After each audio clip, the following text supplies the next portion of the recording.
안달루시아 지방의 심장이라 불리는 세비야.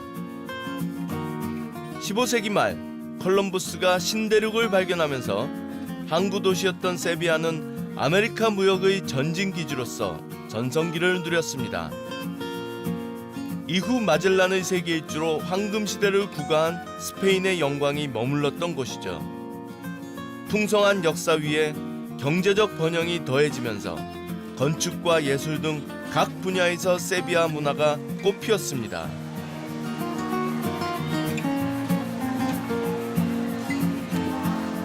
그중 하나가 마리아 루이사 공원입니다.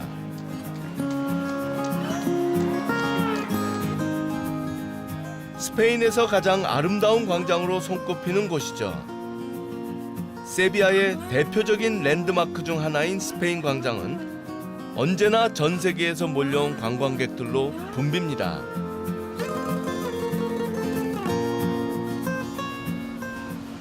이곳이 세비야의 스페인 광장입니다. 정말 멋지죠?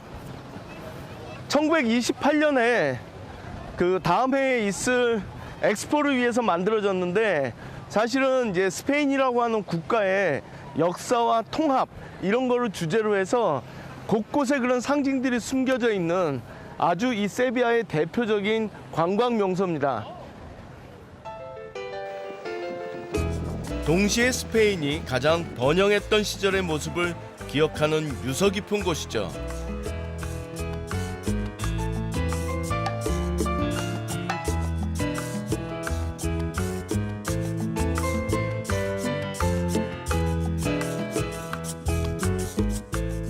바로크와 르네상스 양식을 혼합해 지은 건물엔 숨은 볼거리가 있습니다. 아래 반원을 따라 놓인 벤치인데요. 이곳에는 스페인 도시의 문장과 지도, 역사적인 사건들을 볼 수 있습니다. 지금 이 스페인 광장의 독특한 점이 이렇게 건물 밑단에 스페인의 역사를 자기들이 자랑하는 타일로 해가지고 쫙 만들어 놨다는 겁니다. 각 도시마다 자기들 역사에 있었던 중요한 사건들을 하나씩 다 표현을 해놨어요. 이거를 보면 스페인이라고 하는 나라가 얼마나 다양한지, 그들의 역사가 전 이베리아 반도를 무대로 해서 어떻게 펼쳐졌는지가 잘 나타나 있습니다. 예를 들면 지금 이곳은 바야돌리드라고 스페인 남부에 있는 한 도시입니다. 여기 이렇게 바야돌리드 위치가 표시가 돼 있고, 바야돌리드에서 있었던 역사적인 중요한 사건이 설명이 돼 있는 거죠.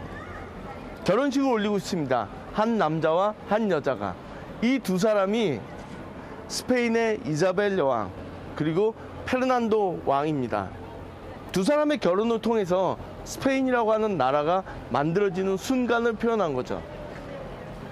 1469년 10월 19일 바야돌리드에서.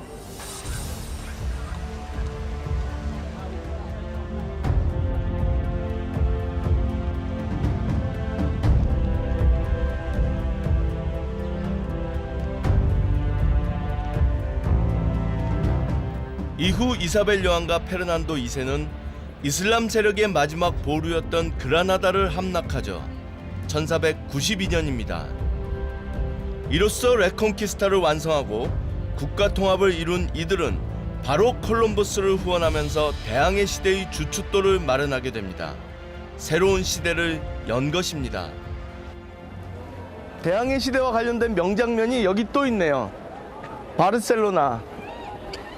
1차 항해를 끝낸 콜럼부스가 돌아와서 바르셀로나에서 이사벨 여왕과 페르난도 왕에게 자신의 이 탐험이 가져온 수확을 보여주는 그런 장면입니다. 인디언 그리고 아메리카의 풍부한 물산들. 사실 그들이 원했던 보석은 풍부하지 않았죠. 그러나 정말 중요한 건 보석이 아니라 그들이 아메리카를 발견했다는 사실입니다. 물론 그 가치를 아무도 깨닫지 못했지만요. 그러나 오늘날의 우리는 모두 알고 있습니다. 이사벨 여왕, 페르난도 2세, 그리고 콜럼부스가 세상을 어떻게 바꿨는지 말입니다.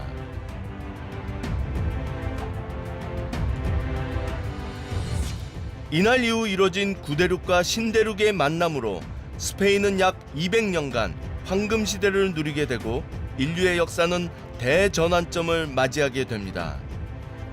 지중해 문명이 그 화려했던 시대를 끝내고 대서양 문명으로 역사의 큰 축을 옮기게 된 것입니다.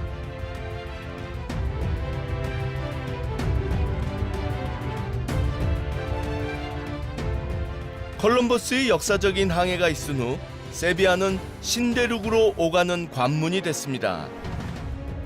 오래지 않아 세비야는 아메리카와의 무역에 대한 독점권을 갖게 되고 이곳에서 출항한 배들은 몇 달 뒤 멕시코, 볼리비아 등에서 생산된 은을 가득 싣고 돌아왔죠. 12세기에 알모하데라고 하는 북아프리카를 지배하던 이슬람 왕조에서부터 오늘날에 이르기까지 묵묵히 세비야의 역사를 지켜본 정말로 역사적인 탑입니다. 한때는 군사용 목적으로 쓰였던 감시탑이었고요.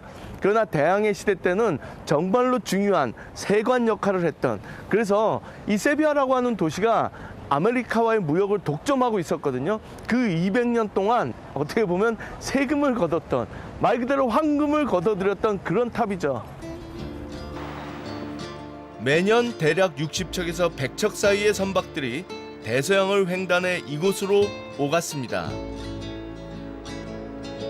이들 선박은 대부분이 금, 은 등을 실은 그야말로 보물선이었습니다. 때문에 이들은 단독으로 항해하지 않고 보물선단이라는 상당한 규모의 함대를 이루어 항해했습니다. 무장된 호송선단을 동반하는 이른바 플로타 체제였는데요. 이 시스템은 상선들의 안전뿐 아니라 신대륙에서 유입되는 금, 은 등을 검사하고 그 물품들에 대해 세금을 징수하는 데 매우 용이했습니다. 지금 저 강과 이곳 세비야 항구는 대항해 시대 때 전 세계에서 몰려드는, 특히 아메리카 교육과 관련된 무수히 많은 배들과 그 교역선들을 지키기 위한 전선들이 이렇게 드나들었던 뉴욕과 같은 곳이었거든요. 근데 지금은 한 척도 없죠. 많은 시민들이 그리고 관광객들이 뭐랄까요, 거닐면서 카약을 타고 카누를 타는 그런 한적한 항구로 변했습니다. 역사가 참 무상하네요. 그러나 한때 이 도시는 말없이 콜럼부스의 탐험과 마젤란의 세계 일주를 지켜봤던 정말로 역사적인 곳이고, 이 탑은 침묵 속의 역사의 증언자다, 이렇게 얘기할 수 있겠죠. 신세계 탐험의 중심이었고 대서양 무역의 주역이었던 세비야. 대항해 시대 이 도시는 시대가 전환되는 거대한 동력의 진원지였습니다.